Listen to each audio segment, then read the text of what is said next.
Well, welcome to another episode of the Residential Developer Podcast. I'm your host. My name's Nathan Battishall, and I've had a bit of interest in this topic for a while, and I want to talk about some of the floor plan trends for the rest of 2025 and moving into 2026. There's obviously so many different trends and different areas and different types of specs of product that emerge, but I just want to bring a few thoughts that can help you articulate design and what the different trends we're finding, and even in our research as well of popular trends when it comes to floor plans. Obviously, that's my forte. We're designing day in, day out in development investment-based projects, whether it be duplex, dual lock, townhouse, villas, terraces, you name it, multi-dwelling projects. So I just want to bring a few trends that they've either been here for a little while, they're popular, very high in demand, and we'll just run through a list of trends. So the first one is the bedroom and the ensuite downstairs on the two-story product. This has obviously been popular for a while, but it's only gaining more and more traction. It's becoming almost necessary in certain development types, especially that being the downsizer. We're seeing the emergence of record numbers of downsizers, baby boomers, people buying properties, and one of the big trends we're finding is people are wanting to put either a master bedroom or a guest bedroom downstairs with an ensuite. It just gives so much versatility, even for a family. The beauty is with so many townhouses and especially duplexes and dual locks these days, a duplex is a house virtually. You can live in basically a duplex. My family and I, we went on a development journey to downsize, moving from house into, we did 3 terraces CDC, sold 2, kept 1, and we've lived in it for a couple of years now while getting ready to transition into a house we're doing up.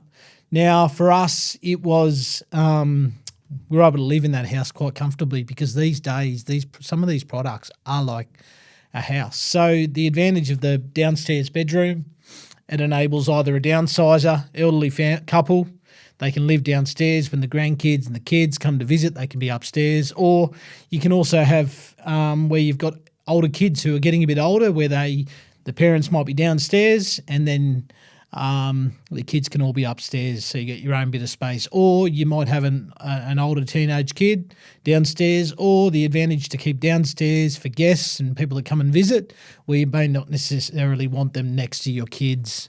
You want that bedroom space to be private, or the ability to have that for that downstairs room to be functional. So extremely popular, almost necessary in some areas, especially when it comes to duplexes. We're finding very necessary to have that guest bedroom downstairs with a Jack and Jill, like a 2-way bathroom, or its own ensuite with a powder room. If you can fit that, it's beneficial. Another big trend we're seeing emerging more and more is the butler's pantry. Obviously, built-in, walk-in pantries have been popular for a long time. We're seeing a huge emergence of the butler's pantry where you've got the bench, cupboards, shelving above in either a closable or a easily accessible walk-in style setup with the pantry. We're just finding it's more and more popular now. A lot more people are living busier lives. We're seeing people looking at more alternate options now when it comes to their health or their time. So we're seeing now a lot of people like the ability to not have to continually get the toaster in and out, and especially people that are leading busy lives where they're busy in the morning, so the ability to quickly make toast, not have to clean the bench, pack it in, pack it up, and you can have a space where it's set up on the bench. Very popular. Things like air fryers. A lot more people these days are using blenders, making smoothies and shakes and all different types of things. And then obviously the ability to hide away all of your appliances, have some of them set up. Things like a lot more people are having coffees at home now. We're seeing coffee machines are becoming more and more popular. They're getting better and better. They're making better and better coffees.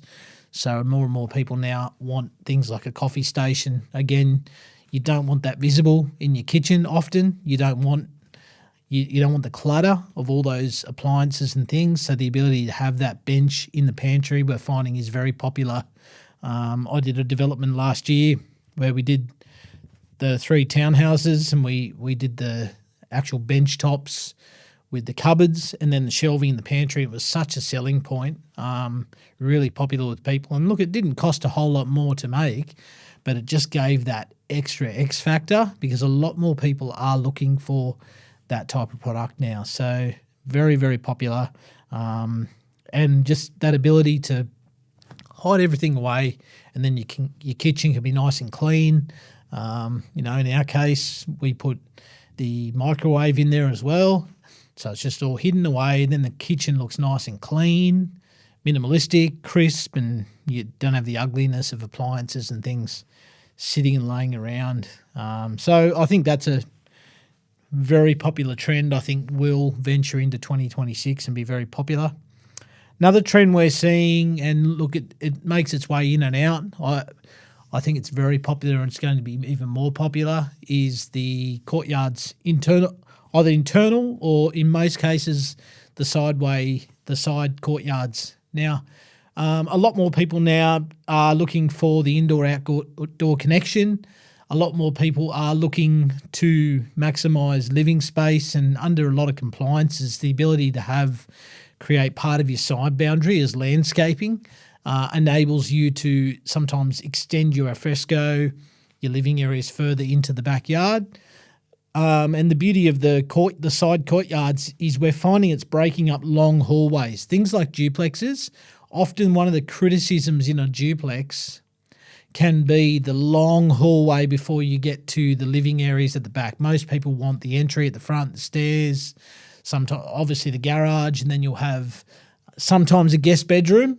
And then you could have a bathroom, you could have a laundry, and before you know it, you've walked down this long, skinny hallway to get to the living area at the back, where it's got that flow and that feel of indoor-outdoor connection.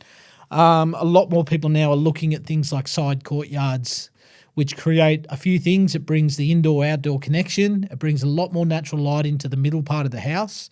Also, if you are looking to create the bedroom downstairs, which is a common trend now, the ability to have a courtyard next to that master bedroom enables you to have a bit of separation from that bedroom to the living area / kitchen / alfresco, laundry.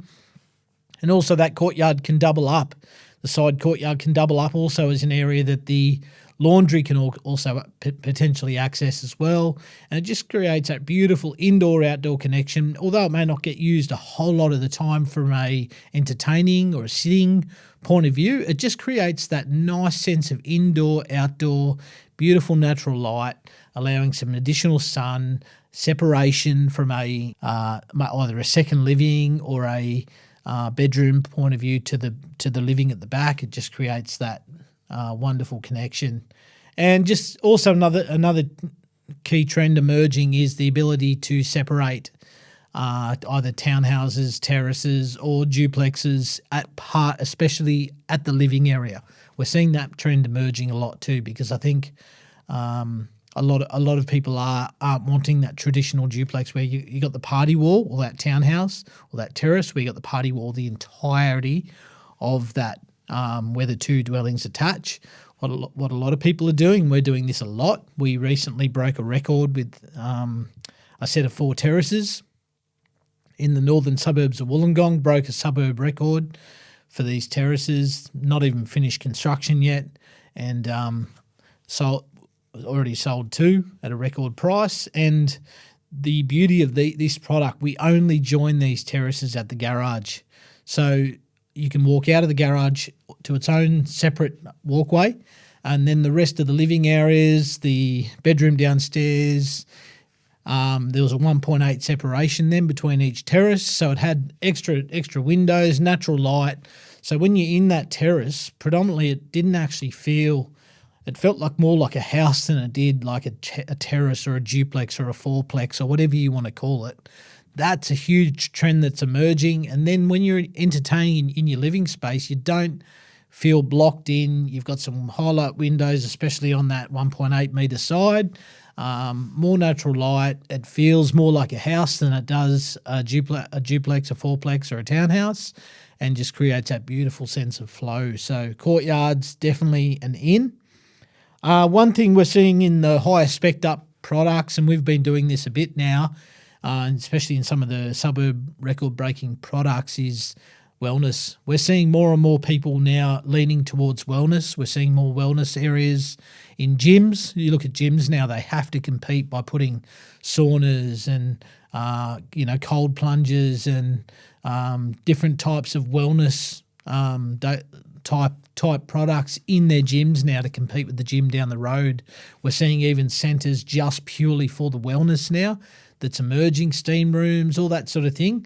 So I think in your higher spec'd up product now, a lot of people that are very lifestyle conscious now, they're wanting to enjoy wellness. Like even in my own place, we've got a little sauna, 2-person sauna, and we've got a cold plunge. Although my wife doesn't like the cold plunge, that's my thing, but she loves, that's our little thing. Sometimes we'll jump in the sauna together in the evening and have a half an hour sauna, and it's a good time to chat, but you sleep well and all that sort of thing. So for me, the little wellness space is key. It's a great little selling point now we're finding in the higher spec'd up products. Like we've done a few products now with the basement and duplex CDC, even did a townhouse we're working on where it's got the wellness, and another beautiful duplex. We're doing a high-end ocean view duplex where we've got like the steam, like little steam room in the shower, in the ensuite, but we've also got the little area with the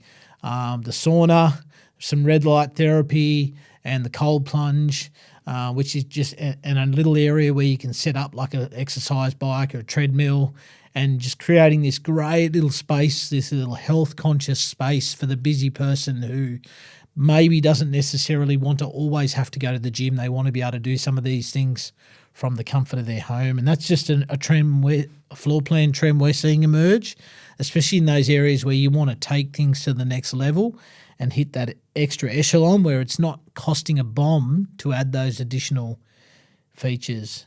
So that for me, that's a really great one. Another trend that's emerged throughout 2025, and I think it'll continue on into 2026, is the desire for curves in kitchens, especially the curved walls, and adding some texturing to some of the curves in walls, both upstairs, downstairs. Often we're finding when you're coming upstairs now, creating a little bit of curvature, especially around things like where a lot of our duplexes where you come up the steps, and often we'll create like a rumpus or a second living area, which then breaks off into some bedrooms, whether it be a master and some kids' bedrooms.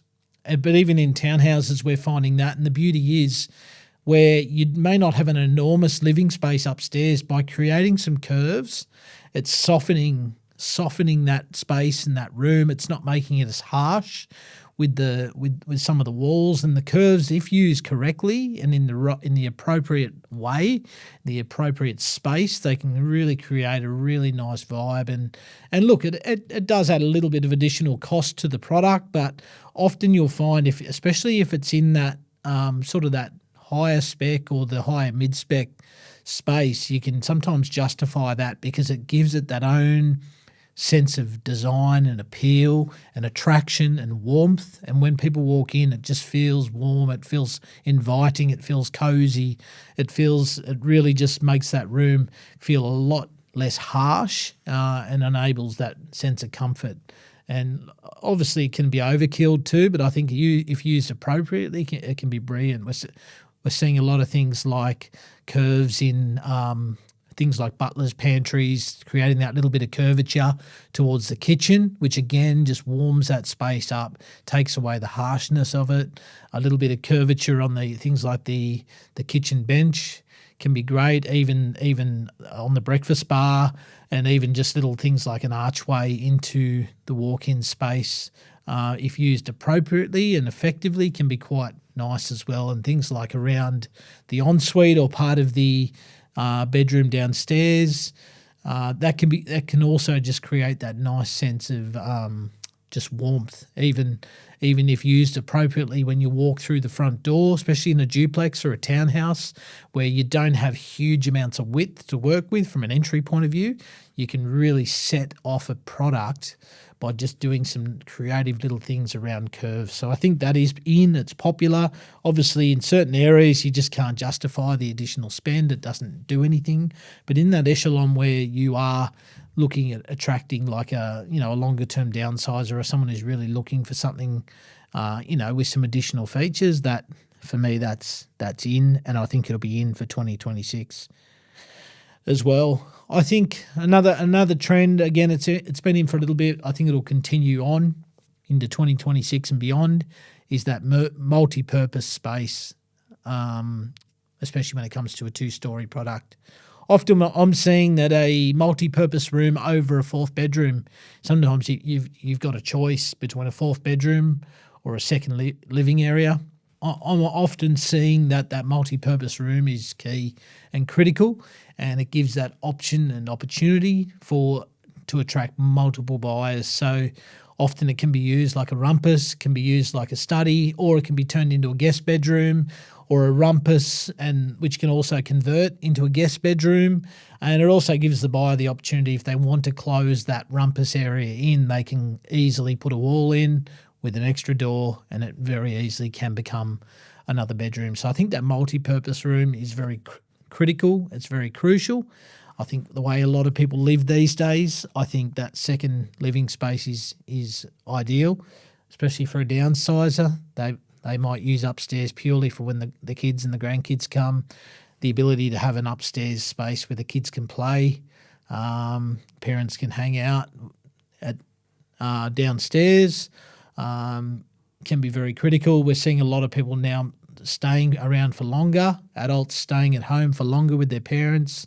So that ability to create that second living space, very critical, very key, which for me is very popular. And obviously for young families, we're seeing a lot more young couples who, and we spoke about this a few weeks ago, we're seeing a lot more young couples, they're starting off by buying a townhouse or a duplex because they can't get into the market to buy a standalone house on its own block of land. So that's where it can be very, very key if they've got a couple of young kids, the ability to have that rumpus area like a toy room, or if the kids are slightly older, like a gaming area, or just an area where like a hangout space, or they can do some homework as well as play and that sort of thing. It can be very critical, but it can also double up then as a guest bedroom when the parents come to visit, or family come to visit, or friends come to visit. They've got that space to be able to double up and use. So I think that is super critical. Another cool little feature, and look, it's not everywhere, but one thing we're finding is that's coming into effect is factoring in pet-centric design features. Pets have never been more spoilt than ever. I remember growing up, there was never hotels for pets. There was never accommodation for pets. There was never as much pet care, grooming, and all the different things that we now have for pets. Like even our little pup, when we go away now, like I reckon he gets the feeling of leaving your dog behind when you go away somewhere, you feel guilty. But when we went overseas, end of last year, we put our dog in for about 10 days into a little like a pet hotel near where we lived, and every day we were getting, a couple of times a day you get updates, you get messages on what they ate for during the day. You got updates of their playtime, what they were doing, and you could check in and all that sort of thing. And I've never seen pets more spoiled than ever. And I think we've got a demographic, especially a lot of downsizers who are the empty nesters. Kids have left home, and like a lot of people have that companion, especially dogs, in and around all over New South Wales. And it's obviously a great space for companionship. Having pets, and especially a dog, and for me, really being creative and thinking about who your audience is. And I find a lot of downsizers do have a dog, and they are looking at things like dog-friendly design. So that could be looking at all different sorts of things. Like we've done a few now where in the side of the kitchen, and even at our place we're doing that, where we're designing a little space for our dog, like a little feeding station that's sort of built into the side of the like really nicely designed into the side of the island bench of the kitchen that's not seen from the entry. So it's on the other side that you don't see unless you're actually like in the house, but it's designed in such a nice, sleek way that you don't have these, you don't have these couple of bowls just sitting on the floor for all the world to see, but it's actually like really uniquely designed into the architecture of the actual property. We're seeing it in things like laundries too, not even necessarily in the kitchen, like really designing joinery and laundries around like pet-centric type design, and things like areas where smaller dogs sleep. We're seeing that in things like laundries, actually factoring in a little space for the dog to sleep and building it into the joinery and creating a little space. I even saw one recently where there was a little space designed into where they can come into the side of the one side of the entertaining area, the TV. There was this really nicely designed space, ones for storage for for TV and entertainment related things, and then on the other side it looked exactly the same. There was a space where the dog would just crawl in, and that's where he'd sleep of a night. And that was his little sleeping space. And we've seen it also, another one built into the near the walk-in robe for those who like to have their dog close by of a night. And just little things like that, like just really designing in and thinking about those sort of things. Even creating a little space in joinery. We're seeing a lot more of that. So some people like to put all of their dog needs, whether it be foods and all the different things for their dog, factoring in things like, a little space either in the pantry, the walk-in pantry, or in the laundry, depending on how you do things and how you think. And I think a lot of people are doing that now. They're really thinking about like pets in mind, because I think pets are becoming more and more popular, especially with so many empty nesters now, like with our baby boomer generation. I think really thinking about things like that can just put you in that category where, we can really attract the right buyer. Another thing that's really come on in leaps and bounds, especially since the NCC made some adaptations to the energy efficiency across Australia, especially as we send in New South Wales now with the 7-star rating for Nathers. Now we have to achieve a 7-star rating, and that's made it quite difficult for some industries, especially the project home type, volume build type product where you just slap a property on a block. You just can't do that anymore. You need to really factor in solar, orientation of the site, window sizes, locations of windows, how many windows, factoring in things like insulation and solar passive design, and really just having to be like quite thoughtful around how you design a product now.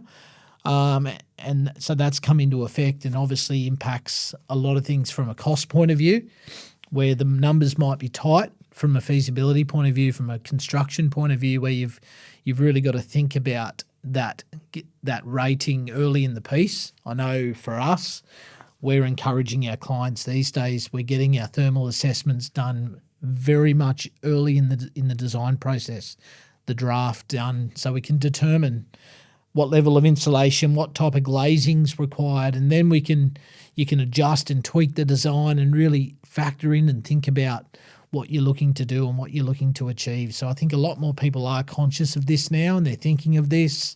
We're seeing obviously the government giving a lot of rebates again for solar. We're seeing a lot more electric cars now coming into effect, so a lot of people are thinking about charging stations. They're thinking about solar, they're thinking about charging for vehicles, they're thinking about batteries, they're thinking about really efficiencies, and they're looking at ways to achieve that. But even those people that aren't looking for that, it's becoming a necessity to be able to firstly get the 7-star rating, but to also get this to apply, but to make the properties livable. That's a trend that's obviously just been on that upward trajectory. I think it's only going to keep getting more and more improved. We're seeing a bit of a phasing out now of gas. Whether you agree with it or not, that's the way the government's leaning. It's the way they're manipulating and pushing. And we're seeing the emergence of a lot more solar, a lot more of a push for for energy efficiency, and that's just the way the world's becoming. And I think that trend is only going to continue to emerge, both from a force point of view, but also from a desirability point of view. And I think a lot more of the younger buyer is thinking about that side of thing. And I think lastly, and again, it's not an overly extensive list, but the last one I think that is coming more into effect is just the implementation of a smart home technology now.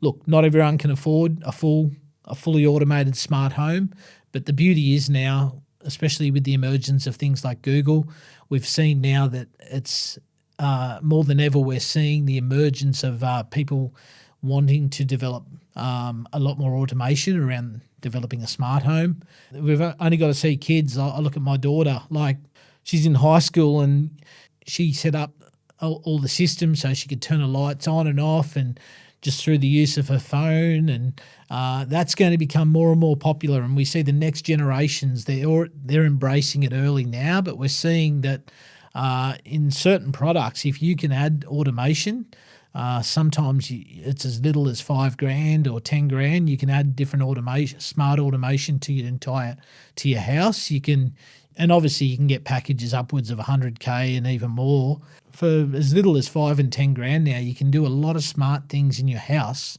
from an automation point of view, from the ability to be able to check things, turn things on and off from your phone, from the comfort of your office or from the sporting field. You can turn on air conditioning and heating and cooling in preparation for when you're getting home. You can preheat the oven. You can check your pool pump. You can check your vacuum cleaners. There's so much you can do. You can make, you don't have to get up in the middle of the night now and, turn a light off. If one of the kids has left the light on downstairs, you don't have to get up in the cold anymore. So much of that you can do. You can open up blinds in the morning without getting out of bed. You can talk. You can even use voice now rather than having to, press buttons and numbers on and different things on your phone. There's so much at our fingertips now, and I think this is only going to get bigger, and it's going to become selling points, especially in higher spec'd up products or products where you can just take it to that slightly greater echelon. But also, not only that, it means sometimes the difference between a product sitting there for 6 weeks or 6 days. You add some of those wow factors to products, you can get it off. You can get it out of there in a matter of time. And for certain product, the difference between 6 days and 6 weeks or 8 weeks or 10 weeks in interest costs, in holding costs and different things can be often well worth that little bit of spend. But often you'll find if something's just got those extra features that none of the other products have had, and in those open homes or those visits that particular buyer's been to, it puts you ahead of the game, ahead of the space. And when there's a limited amount of product with that feature, it just gives you that upper hand. So look, I hope you enjoyed this episode. I'm sure there's a whole lot of other trends that are emerging, but this is just from someone who's involved in hundreds of developments per year.